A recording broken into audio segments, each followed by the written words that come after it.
Nobody can afford games anymore. Yeah, that's kind of the problem. But it goes much deeper than that. Let's see what Legendary Drop got to say, because I wonder if he's actually going to get to the crux of the issue. He usually does. He's usually pretty good about that. But it's more than just like games costing $70 is a problem. Guys, we're in some serious trouble. Gaming has been getting more expensive by the year, but right now it's about to get more expensive by the day. It already has. The same components that I have in my PC right now cost twice as much as they did just 2 years ago. Not only just 2 years ago. Like, so ABF hit me up. ABF, because he and I are building my PC here in a couple days, right? In a week at most or whatever. And he hit me up while he was in Cairo, mind you. He was messaging me this from Egypt. And he goes, man, it's a good thing we did your PC build when we can. I was like, why? Did something happen? He's like, yeah, all the prices of everything just shot up due to XYZ reason, whatever it is, I'm not sure. So, yeah, it's gone up just within the last week and a half. Yo, shout out Tiger Rex King. Truly appreciate the 2 bangers, and happy Thanksgiving. Happy Thanksgiving to you as well. RAM just rose by 200% in just the last 2 months. And I know some people are going to look at this and say, oh, well, this is a PC problem. No, all these different components, they're used in just about everything. Handhelds, consoles, whatever else. Everything is going to get dragged up with all of this. What's happening right now is that AI is taking over the world. Who would have? Yeah, that's what it was. All the power and whatnot, and all the processors and RAM and stuff that they need to buy to power these massive AI data centers is driving up the price. That was the reason that ABF gave me. And these data centers are doing everything they can to be able to keep up with this AI gold rush because everybody wants a piece of that money, and that's pushed these guys to raid the consumer market for products, buying up everything off the shelves before we even have a chance to get our hands on it, causing a lot of scarcity and making prices skyrocket with no end in sight. The part that really bothers me with all of this is just how obvious this play is. These guys are just getting way too sloppy for me. It's starting to aggravate me at this point. Like, if you're going to be a scammer, you got to try to hide it a little bit. But these guys don't even want to bother hiding it anymore. They're not trying to do anything to fix any. He's not wrong, though. He's not wrong. Like, as somebody who's done activities of the more illicit legality, like, if you're gonna do it right. Act like you know what you're doing. Just do it with the utmost confidence. Look, man, fool me once, shame on you. Fool me twice, shame on me. But, like, game recognizes game, right? I've always told people, dude, if you are going to do shit wrong, then, like, at least do it the right way of doing it wrong. You've got to make sure, if you're going to be doing illegal shit, do it with confidence. If you're going to be scamming people, scam them with confidence. Like, ain't nobody falling for a scam from some soy boy that's like, the reason the Nigerian prince shit works so well is because these motherfuckers just, like, walk in and they scam these old people like they know what's up. Like, they're an actual Nigerian prince. They speak with regality, even amongst all the misspellings. These issues. They're not scrambling to fix any of these supply issues. Instead, well, they're milking it. They're keeping their production tight, they're raising the prices, and they're using AI as the best excuse possible for them to just continue to take advantage of regular people, to squeeze you harder than they ever have before. And they're doing it all with governments backing them. They're going to drag this out as long as they possibly can, because every single month that they keep these prices higher, they're just going to continue to rake in record profits. So today, and they're not really scamming us per se. Like, they're not worried about just the average individual who's building a PC or buying a PS5 or whatever. We are not the main market, right? The governments and the tech corporations that are buying up all of this necessary products to fund their AI extravaganzas, those are the people buying with the big bucks, buying in bulk. The vast majority of the money is being paid by them. We're just getting the shit into the deal for it. What I want to do is I want to talk about those insanely high prices and who's causing them. I want to talk about how I think the games industry is using this moment to be able to manipulate us, and how I think this entire thing might backfire on them in the most glorious of ways. This video is sponsored by All right, you guys know the drill. We let sponsor ads play out because we're stealing some content. plate, and right now they are running their biggest sale of the year. From now until the end of their campaign, you can get up to 46% off site-wide using my code LEGENDARY at checkout. 1 to 2 metal posters for 37% off, 3 to 4 for 43, 5 or more at 46. The full breakdown is going to be in the pinned comment and on the on-screen banners, but this is the best deal that you're going to see all year. Displate makes high-quality metal posters that mount magnetically, no tools, no frames, and no wall damage. You just stick a magnet to the wall, snap the poster on. It only takes seconds, and God damn, I miss being a Magic the Gathering fan. These look so clean, dude. Man, if it were 7 years ago, I would have these on my wall, but I cannot in good conscience purchase anything that is Magic the Gathering oriented. These guys have over 1 million designs to be able to choose from. Games, anime, movies, fantasy, tech, you name it. And they're still running their officially licensed Path of Exile 2 collection. I definitely checked that out. I got a full set that was sent over to me, and every single one of these looks incredible in person. Now, if you're looking for something a little bit more personal, check out their custom displays. You can upload your own images, photos, arts, memes, whatever you want, maybe a family portrait, and turn it into a gift-worthy metal print just in time for the holidays. Use code LEGENDARY at checkout, hit the link in the description, and take advantage of this year's biggest sale. We have talked a lot about prices on this channel, and we are going to continue to talk about prices on this channel, because if there is one thing that I actually want to bring to this space, it is awareness. Most people feel helpless when they see these prices spike. They feel like they're being pushed out of their own hobby, like decisions are being made for them by people who don't even care about games in the first place. But the more that you guys understand what's happening, the easier it is to see the pattern. And guys, yeah, $70. $70 for fucking Battlefield 7, at least, not including any microtransactions, deluxe editions, or whatnot. And you know what? People said, fuck it, we ain't buying it. Look at them concurrent player counts. They've decided, no, it's not good. We're not gonna pay money for shitty products anymore. Because the people making these products, yeah, by all means, objectively speaking, if I was going to take my own personal bias out of this and just speak, logistically from an outside perspective, if the quality goes up, price should also go up. But the quality has not gone up. I don't give a fuck how good the graphics are. That is not necessarily indicative of the quality going up. Because if the gameplay is generic and boring, if the story is generic and boring, if you've got all these censorship activities being enacted, those are drops in quality. So, like, I don't, man, reason Ball Pit is doing amazing because it's a fun game. It looks like something you'd play on the Genesis. navigating what's coming next is going to get very hard, very fast. After the reveal of the Steam Machine, the first thing I saw was everyone arguing about the price. A lot of people were convinced that it needed to be $500 or $700 at max, and that Valve should... I said from the jump, the Steam Machine going to be a thou wow, as it should be. Subsidize it to bring in more users. A whole different topic for another video, because Steam does not need a loss leader to get more people through the door. But I took the time to actually dig into the potential hardware costs and ended up chiming in on Twitter saying that Valve isn't posting the price because they're hoping that things change. The AI bubble has pushed RAM to obscene levels, almost 200% this year. People are saying it should be $500. That's the price of RAM alone. Now, this is a bit hyperbolic. Sure, I was using the highest end hardware prices, but the more that I researched this trend, the darker the picture became, not just for Valve's console, but just for gaming as a whole. Right now, we're seeing hardware prices skyrocket across the board. All of it's tracing back to rapid data center expansion, a tidal wave of investment that's been poured into AI. According to Stanford, the U.S. has almost already spent Why would you spend $1K on a Steam Machine instead of getting a PC? Console's supposed to be cheaper than PC because it's not a console. It is a PC. It is a PC cosplaying as a console. It is effectively an entry-level PC that does not come with all the maintenance, upkeep, and understanding for people that are unfamiliar with PC.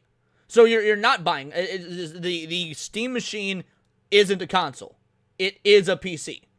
$10 billion into private investments just in 2024. Global spending in generative AI is already up 600% between 2022 and 2024. And in 2025, that number is estimated to hit $1.5 trillion.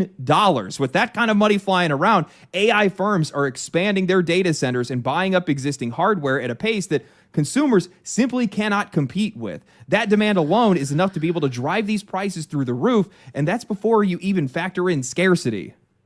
I feel like I'm losing my mind. How many people have been ignoring this? We have seen companies and even the media try to blame these prices. Those other people have been ignoring it.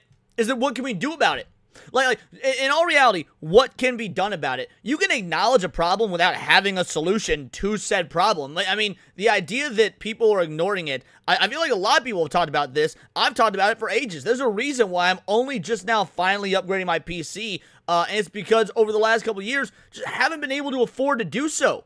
It is insane. I finally can, and even so, even then I can't go high end. I'm going with a medium build PC because, you know, for my job to do this, I need to upgrade my PC. My PC's 10 years old. It is on its last fucking legs. So yeah, I just can't continue to do this if I don't do the upgrade. Not everybody's in that position. You know, there are people that are still unable to upgrade. But when you've got these corporations that are in control of, you know, setting the prices, which to be fair, the private companies, they can do what they want, but by the same token, let's not pretend they're doing it for any moral reason. They're doing it because they know they can get these big tech companies and these governments to pay obscene prices because they have the money to do so. Hikes on tariffs. They've been doing it all year. We've covered it on this channel, but this isn't about trade policy. This is an increase. It's driven by raw. Thronkill, I agree with Michael Doberman. However, well, the question would be, how old is your son? The question would be, how old is your son, and what is he going to be using it for? Because if he's just going to be using it for gaming, then by all means, just go with the Steam machine, depending on the pricing and whatnot. But if he's into more than just gaming, wants to get into production, video editing, music, just anything that has more creative aspects to it than just gaming, then go with the PC. He's 11. That's right in that age range where it could go either way. Because, like again, if his interests in line with more than just gaming, I would say go with the PC instead of the Steam machine, just because that is the way of the world. It's good to know actual computer skills, and having a PC could teach you those skills. But if it's just for gaming and whatnot, then, I mean, the Steam machine likely is the better option. I don't know about the better option, the more convenient option. Demand for components, and everyone is just letting these hardware companies and these software companies spin whatever narrative they want, whatever narrative benefits them, with almost no pushback at all. How has nobody questioned this? These hardware companies are making record money off of the AI boom. They're selling hardware by the truckloads to these data center giants. They're soaking up billions of dollars in new investment, and they're still not expanding production for consumers. Instead, they're keeping their supply tight. They're raising prices. They're pouring all that new money into high bandwidth memory for AI. They could ease the pressure on the consumer market if they wanted to, but why would they do that when scarcity is letting them charge more? So squeeze the normal people. Artificial scarcity. By the way, it's not scarcity, it's artificial scarcity. While feeding the AI expansion that's only going to just make all of this so much worse. Gizmodo only recently picked up on this issue with an article titled "We're So Screwed," written by Kyle Barr, where Barr wrote, "We have been reporting about the spiking cost of RAM prices since October. Essentially, AI data centers have such a demand for memory that the prices of SSDs, DRAM, and HDDs are all ballooning in price. This is most keenly felt in the discrete PC RAM market. Corsair, one of the most popular brands for fast gaming-ready RAM sticks, told Gizmodo over email, our DRAM prices have increased in response to the severe supply shortage we're seeing across the industry." And it just keeps getting worse. A pack of 64GB DDR5 RAM from memory brand Crucial spiked from $150 to more than $400 in just 2 months, as evidence. I wonder if that's about what I played. Hold on, let's find out what I paid just 3 weeks ago for my RAM. Hold on, this would be pretty damn interesting. So let's see. We got let me just go to Amazon. Let me go to my orders. All right, orders. Obviously, I'm not going to share my screen because I need y'all seeing my address information and whatnot. All right, let's see. Where's my RAM? All right, let's see. I paid, yeah, $389.99. $389.99. Oh, no, sorry. No, that was for my mini PC. That was for my traveling PC. Hold on. Here we go. Yeah. I paid... Oh, it's not even showing on sale anymore. The RAM stick that I got isn't even showing on sale anymore. Hold on, let's see. And I purchased it on October 26th. I purchased this on October 26th, and it's not even showing sale anymore. See all buying options. $615 is the cheapest one. $620 if I want Prime delivery. $702 free delivery between December 11th and 17th. $702. Yeah, now mind you, I didn't pay that for this. I didn't. I purchased this in October. I didn't pay no $600 fucking dollars for it. That is the difference that a month can make. By Amazon's price tracking site, Camel. 64 gigabytes. Other low-end RAM sticks may seem less of a bump, but users will inevitably find that the more RAM they want, the more it's going to cost. 4 sticks of 16 gigabyte DDR5 RAM from Corsair now sells for an astronomical $688. The same sticks in white demand $948, and they're not even the priciest RAM available.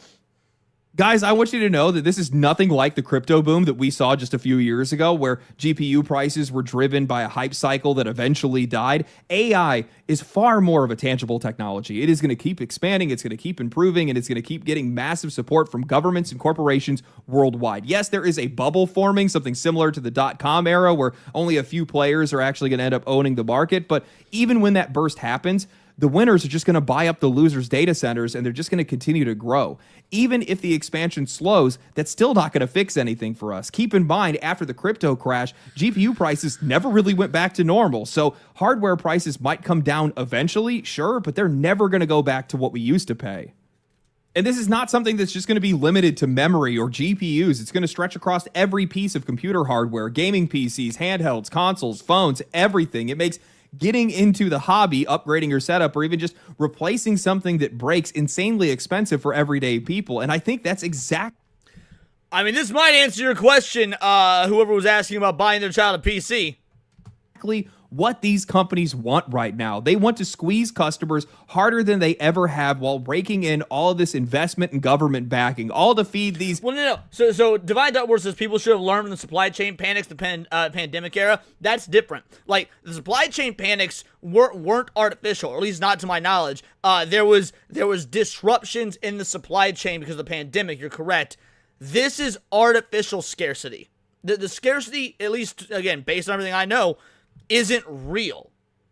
It's just being advertised as if it's real to drive the price up, to get these big tech companies that need all this RAM and all these materials for their data centers to pay more. Business to business sales, while the rest of us are going to deal with the fallout. At this rate, the hardware market is going to become completely inaccessible for most people. I've seen people talk about how the Steam machine needed to be $500 or maybe $700 at most, and these guys do not know how fast these prices are moving right now. The costs have ballooned so much that I could easily see every single major console that's coming in the next couple of years costing over $1,000 when they get revealed. And if that's the case, if that's going to be the case, if every console is going to be over $1,000, may as well get a PC anyway. Future-proof yourself. Dude, again, the PC I'm rolling with right now is a decade old. I was still able to do the vast majority of everything I need to do. And to be fair, I am still able to do the vast majority of everything I need to do. It's just that there's time consumption when it comes to like rendering videos. Yeah, some modern games and whatnot I'm not able to play. Technically, I could probably get away with just upgrading my graphics card. But I figure, you know what? Let's just go whole hog to future-proof. Now, I know some people are going to say, well, that's not going to work. Nobody's going to buy hardware at these prices. And honestly, I think that's exactly what some of these companies are counting on. Nearly every major publisher in the gaming industry has gone all in on AI. EA just announced their partnership with Stability AI. Ubisoft has come back from their little media silence with some new AI deals and a push for AI teammates to replace making actual friends, which is incredibly bleak. But the clearest example here is Microsoft. They have poured billions of dollars into OpenAI and Anthropic, and they've committed another $80 billion to AI-enabled data centers. They are directly feeding into the same expansion that is driving hardware costs through the roof. And why wouldn't they? For them, it's good for business. Absolutely, it makes sense from a business standpoint to feed into that. It just, it's bullshit for us, the average everyday consumer that is not part of some large tech company or some large government with literally unlimited amounts of money to spend. the same expansion that they blamed on tariffs. It is a mutually beneficial relationship for them, not for us.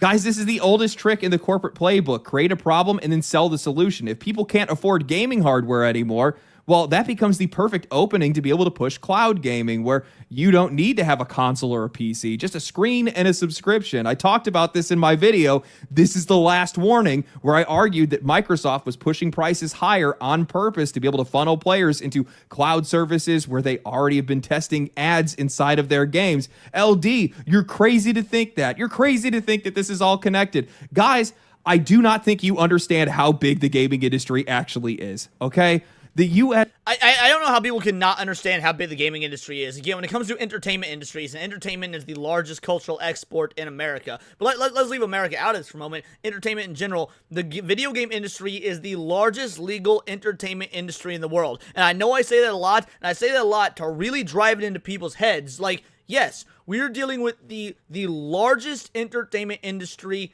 in the world. It financially dwarfs every single other industry combined. It dwarfs Hollywood. It dwarfs comics. It dwarfs music. It dwarfs books. Like, insert entertainment medium here. Gaming demolishes all of them combined. Legally. Shout out, Zax. Everything's given to you as well. This entertainment sector is the largest in the world. And gaming alone is... That's why I said legal entertainment industry, just G, because the porn industry, it's very difficult to get actual figures on how much they make due to so much of what they do being limited in their legality. 3 times. It makes 3 times as much as film and music combined. It's still young, it's still easy to manipulate, and there is a lot of money on the table for anybody that can wedge themselves in that ecosystem, especially if they can figure out how to force ads into whatever they want, whether we like it or not. So when I see this, I do not see a bunch of different trends happening all over the place. I see one big pattern. And I'm not saying that, oh, it's gaming that's helping to push this entire AI situation. No, it just so happens. No, it's the other way around. So, like, I wouldn't say the other way around, but one is feeling the repercussions of the other. With AI being the future, with everybody investing in AI, whether it be multiple world governments, multiple first world governments, multiple of these tech corporations and whatnot, the gaming industry is just going along with the tech trend, because at the end of the day, gaming is part of the tech industry. So yeah, why wouldn't you follow the trend from a practical money making standpoint? That, well, it's just falling in the perfect spot for these companies to be able to take advantage of it. And of course, they're going to be taking advantage of it. That's exactly what they're doing right now. It's where coincidence and opportunity have collided for these guys. And it just so happens that your money, your hobby, and your enjoyment are caught in the middle of it. Ironically, this is happening at the worst possible time for us, because the console wars are effectively dead. Exclusivity is largely gone at this point outside of Nintendo. And there you go. These guys don't care about pushing their games to be able to make profit. They're trying to profit off of their services and off of their hardware now. All the stars are aligning in the wrong way for us at this moment. There is so much money hatting going on in AI right now. It's just absolutely crazy. Every single one of these companies has their hand in each other's pockets. If you see where some of this money goes, you see one company gives it to another, that company gives it to another, and then it goes straight back to the source. They're just circling all this wealth while squeezing us as hard as they possibly can, trying to make as much money off of us as they possibly can and force us into poverty is what it feels like. Probably actually exactly what, I don't want to talk about that right now.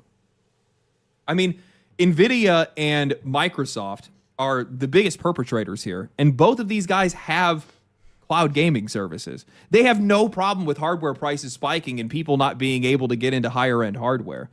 That sounds great to these guys, and they're going to continue to expand. They're going to continue to invest, and they're doing that off of the back of investments that they're getting from private and public investors, and also from the government.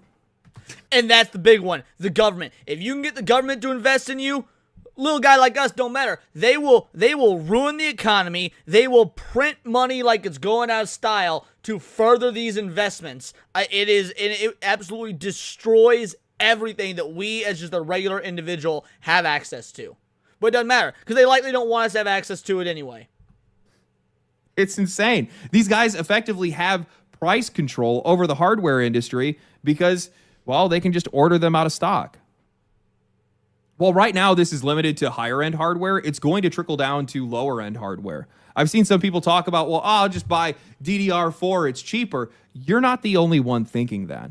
And because this scarcity is largely inauthentic and inorganic. Finally, okay, it took him almost 13 minutes, but he actually acknowledged that it is artificial scarcity. Because again, I've been trying to harp on this point. It is artificial scarcity. And is being controlled, well, that means that they're just going to affect those markets regardless. And the same thing goes for console markets as well. They can use the exact same excuse. Well, because the data center expansion, sorry, the GPUs or the RAM or whatever else is too expensive for this console, it's going to have to be more expensive. They're going to push it there too. And the reason why is because these guys do not need hardware to be able to make money off you anymore. It's not necessary for them. They can farm the people who can afford it, and then they can push those who can't into subscription services and cloud services where they can feed you. Where you don't own anything. Remind you, where you don't own anything. Because that's the end goal. Divina earlier said this isn't a coincidence. Correct. Correct. They want to force you into a position to where you are paying for a license, you are renting, you will own nothing, you will eat the bugs, you will be happy. Ads, or you pay a monthly sub. Exactly, Lessus. Doesn't that just sound lovely? Now, I'm sure it sounds great to these guys. I'm sure they're all in on this idea. And if I was in one of those rooms, it would probably sound pretty good to me. But this entire thing is incredibly risky for them to do. Not because anybody's actually going to come in and try to interrupt it. That's not going to happen, at least not for a while. But they're under the assumption that customers are going to continue to chase them wherever they go. We're chasing the highest end hardware, the highest end games, but that's not necessarily what's been happening. See, the question they need to be asking themselves is what happens when players go in a different direction entirely? Because that's exactly what's happening right now. Not to interrupt the flow of this video, but man, it really sucks that we even have to be talking about any of this. We should be celebrating what this industry is capable of, especially with the Game Awards right around the corner. Why? From the AAA scene, I don't see anything to celebrate. Yeah, we've got some some bangers now and then, but by and large, the only thing I see that we should be celebrating is the indie scene. I've been eyeing a second playthrough of Expedition 33, and every time I think about that game, how confidently it ignored all of the noise, how it cuts through everything, right, that's the exception, all of not this the industry's rule. nonsense. It reminds me of how things could be, how things should be, and it also reminds me of how disgusting these executives are who want to drag this hobby into the mud for profit. I genuinely believe that these major hardware and software companies think raising the price floor is going to guarantee them victory. If people can't afford new hardware, they're just going to default to cloud or whatever subscription service pipeline that they want to shove us into. And once players are trapped in those ecosystems, well, then these companies have full control. They can raise. Yeah, there is no downside for them. You'd be like, oh, well, a subscription service doesn't make as much money. Doesn't matter. They've got all the money in the world. They don't need to make more money. They need to control you. Dude, the ultimate currency is somebody's time and the power you have over them. Yeah, they'll take a little bit of a loss on making people switch to a subscription service if it means for the next 3 generations, you and your family and the way you've been raised and the way you're conditioned to think about the world is via subscription services. And it might pay off in the long run for them financially. They might be playing the financial long game, but even if they're not, that power of control is more valuable. The prices, they can tier their access, they can lock features behind a monthly fee, they can do whatever they want. They can even slide ads in with almost no friction. That is the future that these AAA publishers want. Now, the problem for them is that I don't think this plan is actually going to work in the real world. It's built on the assumption that everybody needs the highest end experience, that we are all desperate for cutting edge AAA titles, and I'm not like, dude, I don't care about the vast majority of how high-end XYZ thing runs. That's why I went with a medium build PC for the one that I'm building soon. I don't need everything to just be like perfect. Video games at the end of the day are meant to be fun. And like all the highest graphics and whatnot in the world ain't necessarily gonna make it any more fun. Does it drop frames? Does it stutter? No? Well then I'm good, son. follow the industry wherever it tries to push us, but that ignores the biggest risk in their entire strategy, one that is already happening right now. What if people don't buy in? What if players stop chasing high end entirely? What if they split into a different direction, a shift that ends up starving AAA while fueling the rise of studios who can thrive without expensive hardware? Now I'm going to give you guys two business terms: demand destruction and market bifurcation. Demand destruction is when prices stay so high for so long that people just stop buying a product altogether. Market bifurcation is when a market splits into two groups that behave completely differently. The haves and have-nots in this case, if you will. And we're seeing both of these happen in the gaming industry right now, even if the shift has been relatively slow. Just take a look at Steam's latest hardware survey. NVIDIA's brand new 50 series GPUs, they're not even in the top 10. They're not even in the top 15. The 5070 sits at number 16. The 5060 is 22nd. And all their other high-end cards, they might as well not even exist at all. The top 5 are dominated by lower-end 30 and 40 series cards, and the GTX 1650, a 6-year-old GPU, is still holding strong. People are not upgrading. Good. They don't need to. Like, again, people like me need to. My PC is 10 years old. Like, the graphics card that I used stopped getting updates about 2 years ago. At this point, any game or any product that uses the graphics card that requires something to be of a certain spec, even if my PC could hypothetically handle it, if the actual GPU itself doesn't have updates pushed to it anymore, then I'm shit out of luck. That's one of the main reasons I'm upgrading. But like, by and large, you got a 6-year-old graphics card, odds are it's still getting updates. You're fine.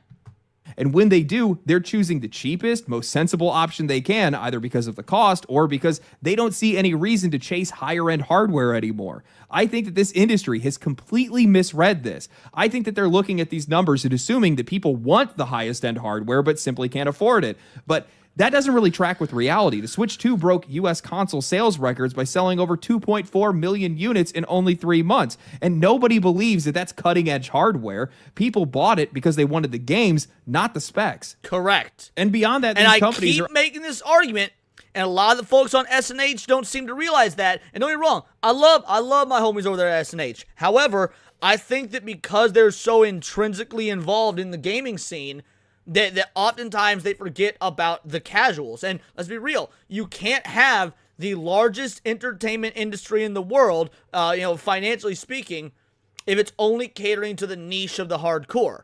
The normies have to be involved. Normies don't care about the most high-end specs. They just want to play the fucking thing because it's a hobby.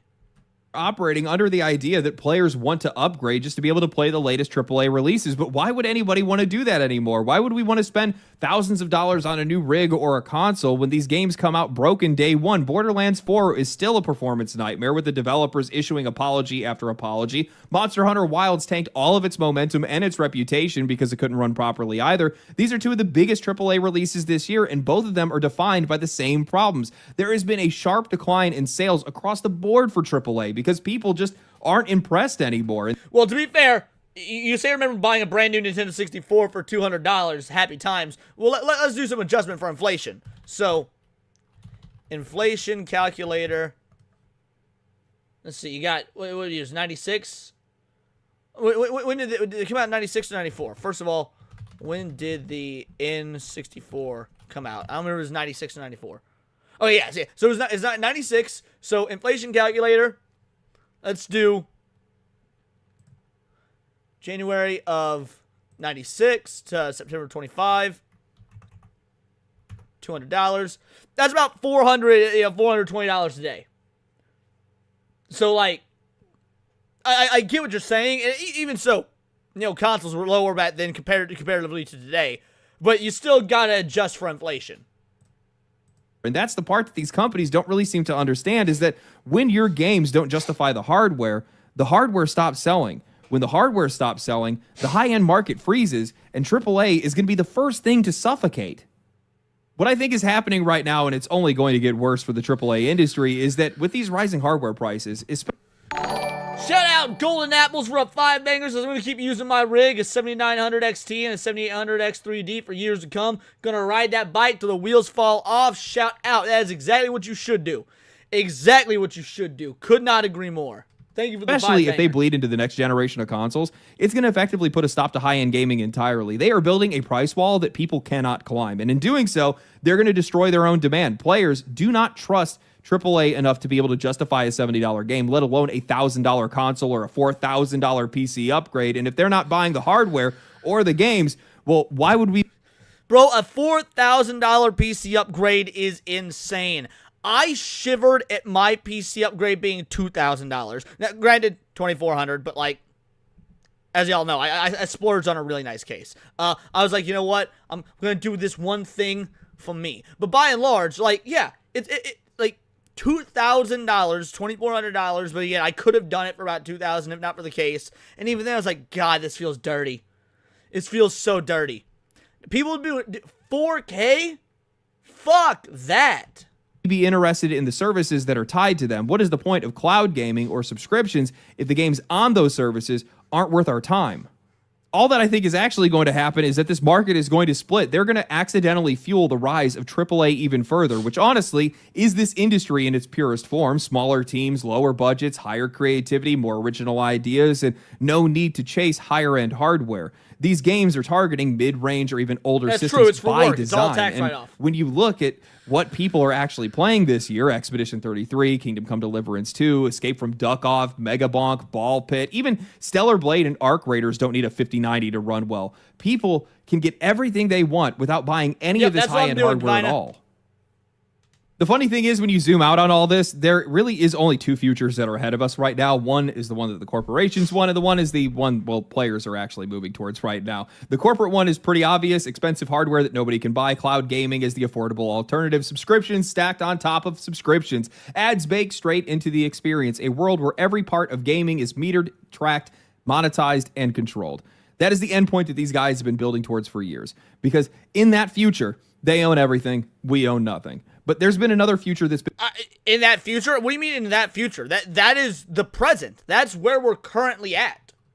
forming underneath their feet this entire time. And it's one that these guys just haven't planned for. It's a future built by AA studios and mid-tier teams that have been making incredible games that run on any hardware that people actually own. A future where the most popular game doesn't require a $4,000 rig or a $1,000 console. A future. My 10-year out-of-date PC is playing Sonic Crossworlds Racing just fine, and I'm loving every minute of it.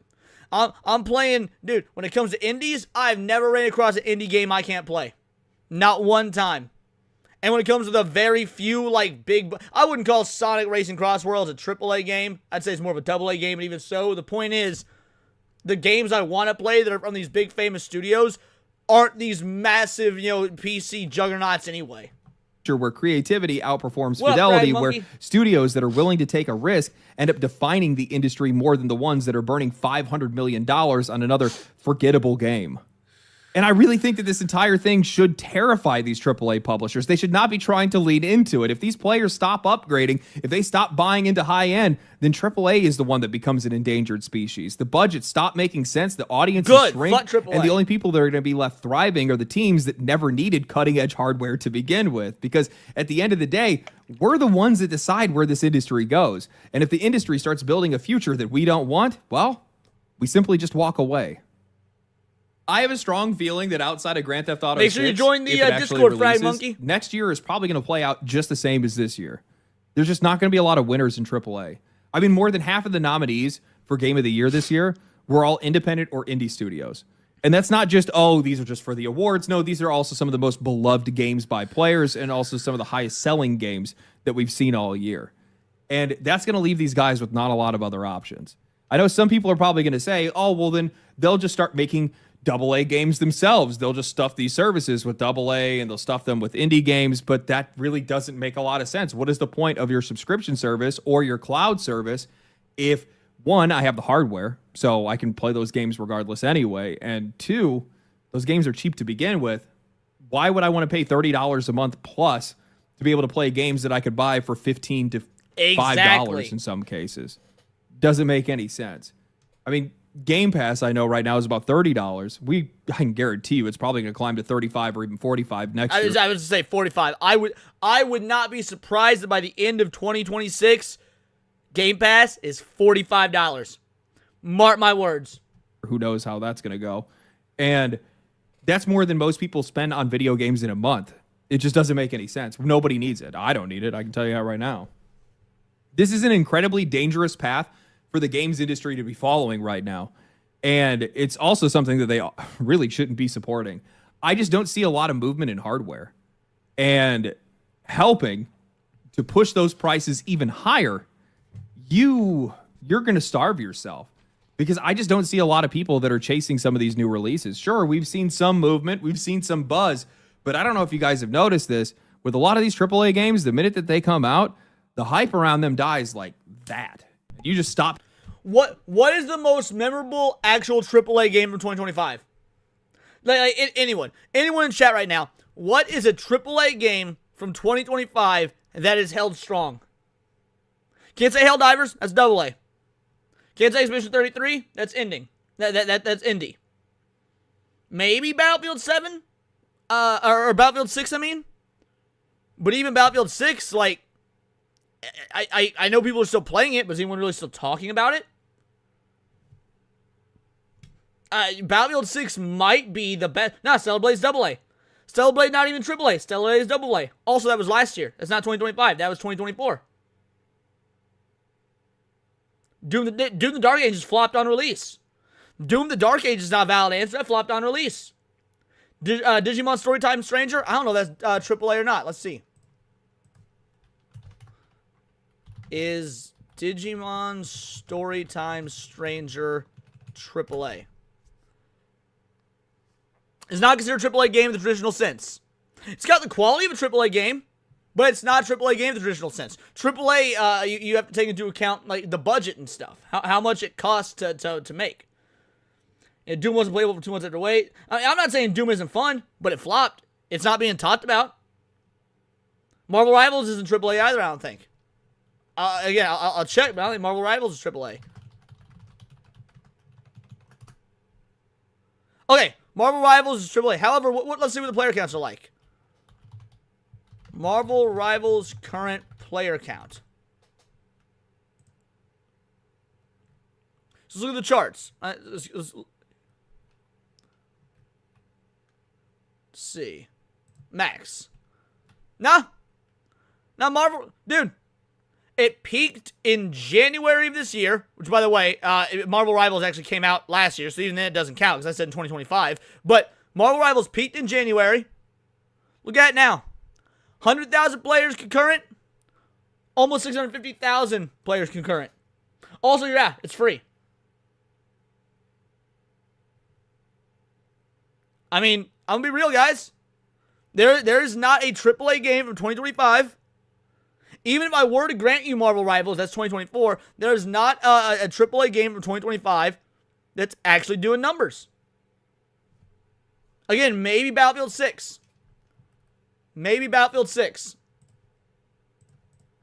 I'm hearing about them entirely. Battlefield 6, I think, is probably the only one that I could point to this year that is actually kind of... Bingo, bango, bongo. Is your boy not always right, or is your boy not always right? Y'all can thank me later. I'm here for you. Survived for the most part, but Monster Hunter Wilds, that game just absolutely tanked after its first month. They haven't been able to sell. I don't even know if they've even sold another 1 million copies past the first 10 that they sold in that 1 month. That is crazy. That is not good, man. That is not good. And when we're starting to see equipment dive off of a cliff like this, you're going to have to come down to meet those players. And if you're not willing to do that, you're in a lot of trouble. I can tell you that right now. I'm curious to know what hardware you guys use. I got you, Jeremiah. I want to know what people are actually using, because I can see a Steam survey, and I talk to people in our community Discord. If you guys don't engage in our community Discord, you should. It's a group of absolutely fantastic people, but most people there are on lower-end hardware. A lot of people that I know outside of my... I own Monster Hunter Wilds. Oh, wait, no. Do I have Monster Hunter Wilds, or do I have Monster Hunter World? Hold on. Point is, I haven't played it yet. Let's see. Monster... No, I have Monster Hunter Rise. I have Monster Hunter Rise.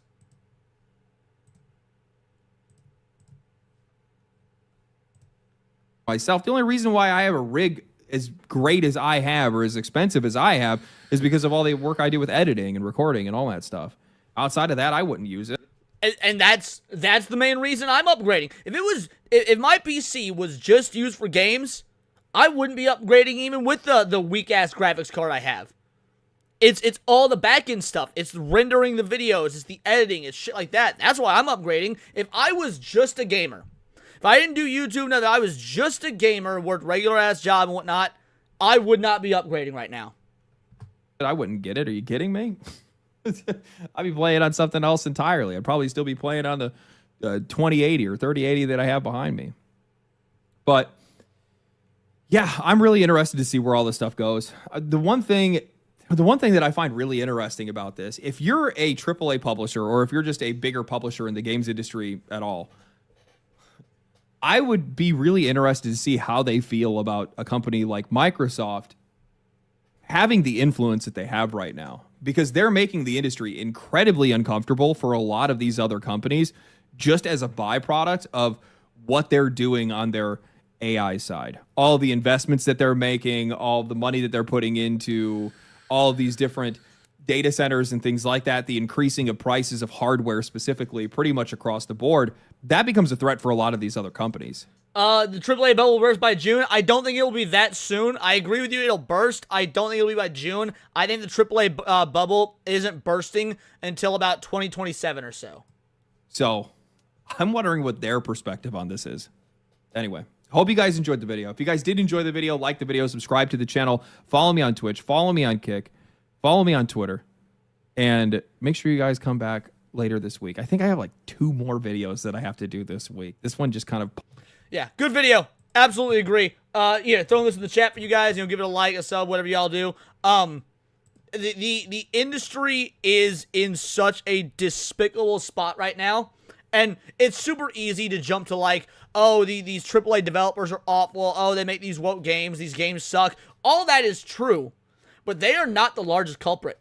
The largest culprit right now are these big tech companies and these world governments that are exploiting the upgrade in technology that they want to use as a means to an end to remove your freedoms, to take away your right to ownership.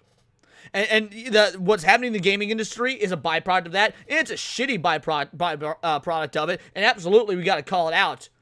But it's lower on the ladder, it's lower on the rung in terms of like the actual final boss.